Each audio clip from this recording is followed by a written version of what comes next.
President Trump slamming the UN again following reports that they could run out of money in just a couple of weeks, tweeting out, quote, "So make all member countries pay, not just the United States." Now, Secretary General Antonio Guterres says the UN is running a deficit of $230 million, with only two-thirds of members paying their dues to the organization just this year. But with a history of scandal and misspent funds, does the UN deserve a bailout?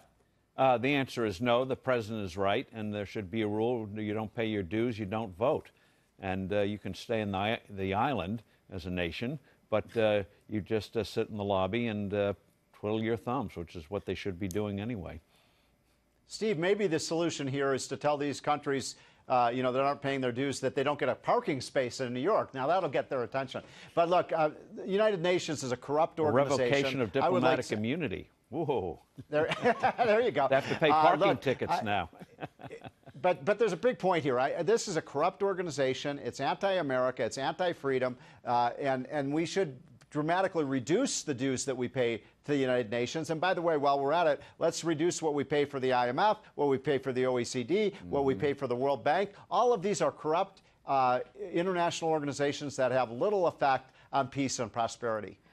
Firstly, wouldn't we not call this a bailout, because the United States is one of those countries that hasn't paid yet? This is according to the UN. No, we have paid, but not as much as they want us to pay. There's still $381 million in back payments, according to them, $674 million that are due this year. Regardless, moving that aside, Steve, to your point right there, saying that it lacks value, what about the Security Council and the fact that it can issue sanctions? Is there not any credence? And if the United States doesn't pay, my question maybe to Scott, because he hasn't spoken yet, is would that take away from the dominance of the United States? Let's say China started to pay more into it. Would that mean that the UN would favor China or favor whatever country chooses to pay more? Let China pay for it. Yeah. I love that idea. Yeah, I was going to say, I don't think that would be a bad thing either, Steve. Let them do it. Now, I don't think they'll do it, Christina. And here's the other thing. China is one of the problems with respect to what Steve Moore said earlier. China's been gaming the World Bank, the IMF, other emerging market countries have been doing that as well, and free riding or freeloading, if I could even say either word, and getting through all that payments and everything else. So they should be paying more. If they want to pay more, let them. Yeah, no, but that's the point I'm saying. They pay more, but are any of you concerned that if these countries start paying more and more and more, and the United States starts paying less and less and less, that could remove our strength on the world stage? What strength? Wait, from the UN, we don't have the strength. That's the point, is that the UN consistently works against our interest at the United Nations. Steve? Yeah, absolutely. It happens all the time. So in that sense, how could they have more influence? You look at their human rights commissions.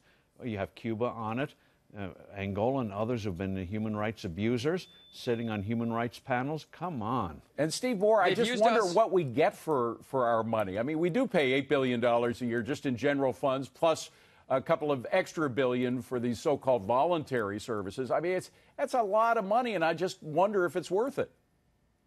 It's a lot of money that goes into the pockets of rich people. It doesn't help poor people. And look, if you want to drain the swamp, Donald Trump, stop funding these international organizations. Scott? Stop funding the swamp. No, stop funding the swamp. And that's the swamp. I mean, you're right, David. Right, I mean, exactly.